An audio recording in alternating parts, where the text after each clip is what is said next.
One Piece chapter 715 is a dangerous chapter.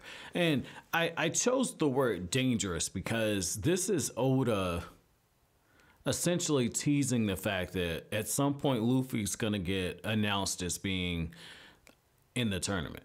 At some point. You know, you got a fucking bounty hunter in there who makes his name by capturing people with triple digit bounties. And that's where Luffy's at. And so the fact that you got somebody like that in there and all these people in the arena are coming after Luffy, and you got people outside of the actual fighting arena that Luffy's in right now, like Cavendish and Bartholomew, who in the SBS corner was revealed to be from the East Blue. So I'm guessing he's from Trash Mountain. But the fact that you have characters like that waiting for the opportunity to basically come after Luffy.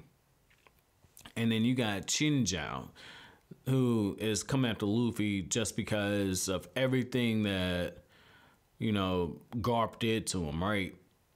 This is interesting. You know, Luffy's going to be at a hell of a disadvantage. And like from a writing perspective, I really feel as if announcing that Luffy is in the tournament might be for the better. But I mean, the thing is it comes down to timing, because Luffy and Rebecca is going to be an interesting dynamic to keep your eyes on. That's going to be an interesting dynamic. And, you know, just speaking of Rebecca, I like how Oda in the SBS corner, somebody asked, like, hey, you know, I saw Rebecca's outfit, and I feel like you just have a tendency, you like to draw women showing skin, but what's under that loincloth? Is she going pantyless? And Oda basically confirmed it. He said sweet dreams. But the fact that Luffy and Rebecca, you know, have like the little interaction, she's becoming very impressed with Luffy, saying, I didn't think he was going to be this strong. And Luffy was looking up at that statue of the gladiator and everything. I mean, there's just so much. There's just so much at stake here. There's so much at stake. And I feel like if you show off Luffy being Lucy too early, it's going to kill anything that's been built up with Luffy and Rebecca. Because I feel like Rebecca's probably going to be that hero's helper for Luffy. You know, a few chapters back, I was like, oh, Luffy hadn't met his helper. I think it'll probably be Rebecca. But the thing is I'm not sure where she fits into this dynamic. Like, that's the thing that's got me. Like, this chapter is a misdirection chapter in that when you look at it from the hero's journey perspective, Oda is following it, but I can't figure out where Rebecca fits in. Like, she's a hero's helper, but what's she guiding Luffy towards? It can't just be the flame fruit, because that would be a waste of a hero's helper. There's got to be something bigger with her and Doflamingo, which is basically Luffy's antagonist for this island. So where does Rebecca fit in that? I guess that's it. But I guess at this point we don't have enough information. Now, I gotta say, man, like the fights that take place in this chapter are absolutely bonkers. Like the fact that Chinjao is using the Supreme King Haki and taking everybody out, and his grandsons are fighting, and like the level of skills there. You got this dude who has like these enormous shoulders, and he's able to throw the giant into the stands and everything. Like it's just getting so outrageous. There's so many different things that's going on, but like I would say my favorite shot would be Don Chinjao just putting his hands together, and you know, he's worth 500 million berries. So that's going to be really interesting to see how Luffy handles him in a fight.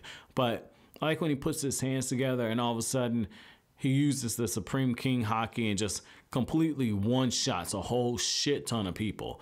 That was really interesting. That was really interesting to see. And I like how just right after that you get John the Bandit. And when he shows up, man, like he's just going right for it.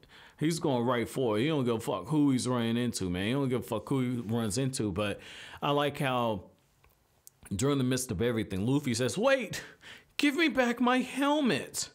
And you can see like the straw hat starting to peek through. And it's just like Oda's just fucking teasing at this point. He's fucking teasing. When is this going to happen? When is this going to happen? Like Chinjao's just like, yeah, Garp, You're gonna pay for what you did. I'm gonna make your grandson pay. And it's just like at some point, we should be seeing what's getting ready to happen. We should be seeing Luffy getting outed. And I guess that'd be the moment when Bellamy is supposed to assassinate him, because that'd be a good way to make headlines and for Bellamy to make his way into the Doflamingo family. But I mean, this was an insane chapter, man. Like, there's so much chaos going on. I think like for as crazy as these fights have been, I think once the herd gets thinned out a little bit, Oda's gonna have a lot of fun drawing these fights, man. Because I feel like everything we gotten so far in these Coliseum fights, these battle royales, have kind of been him testing the waters of what he can do. And you got so many people gunning for Luffy at this point.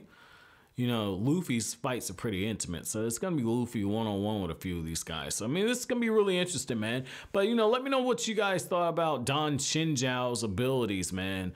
Did you think he showed enough of being worthy of 500 million berries, or am I lowballing this guy? But as always, guys, if you like anything I had to say, don't forget to comment, rate, subscribe, share. Thank you so much for watching all the way to the end.